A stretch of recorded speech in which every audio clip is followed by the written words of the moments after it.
இன்னைக்கு காலையில் நிறையா பேர் இந்த வீடியோ அனுப்பி வச்சிருந்தீங்க, நானும் பார்த்தேன். இந்த வீடியோ முதல்ல பார்க்கும்போது இந்த அம்மா ஒன்று கட்டையை தூக்கிட்டு வருது. இதோட வீட்டுக்கு பின்னாடி தோப்பு வச்சிருக்கும் போல ஆடு மாடு எதுவும் பூந்து அதில் உள்ள செடிகளெல்லாம் நாசம் பண்ணிருச்சு போல, அதனால கட்டையை வச்சு விரட்ட வருது அப்படின்னு பார்த்தா விஷயமே வேற. அது என்னன்னா, ஜாதி வெறியில அந்த கட்டையை தூக்கிட்டு அந்த வழியில அது ஒரு பொதுப்பாதை, இந்த பொதுப்பாதையில பிள்ளைய வந்து பள்ளிக்கூடத்துக்கு போகுது. ஆனா அந்த பள்ளி சிறுவர்கள் பட்டியலின சமுதாயத்தை சேர்ந்தவங்க அப்படின்றதுனால சாதி ஆதிக்கத்துல அந்த சைடு வரக்கூடாது, அந்த பாதையை யூஸ் பண்ணக்கூடாதுன்னு கட்டையை தூக்கிட்டு வருது அந்த பொம்பளை.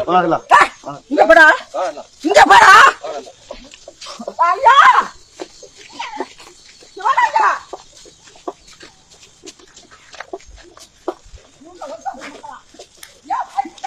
ஆக்சுவலா அது எங்க நடந்திருக்கு அப்படின்னு பார்த்தோம்னா, தஞ்சையில கொல்லங்கரை அப்படின்ற ஒரு கிராமத்துல காலங்காலமா அந்த ஒரு பொதுப்பாதை இருந்திருக்கு. அங்க பட்டியலின மக்கள் எல்லாருமே யூஸ் பண்ணிட்டு இருந்திருக்காங்க. திடீர்னு அந்த ஒரு பொதுப்பாதையை பாத்தீங்கன்னா பட்டியலின மக்கள் யூஸ் பண்ணக்கூடாது அப்படின்னு சொல்லி அந்த பொம்பளை பாத்தீங்கன்னா கட்டையை தூக்கிட்டு வந்து தடுக்குது அந்த ஸ்கூல் போற பிள்ளைகளை. ஏன்னா அந்த பள்ளிக்கூடத்து சிறுவர்களும் அந்த சமுதாயத்தை சேர்ந்த பிள்ளை அப்படின்றதுனால.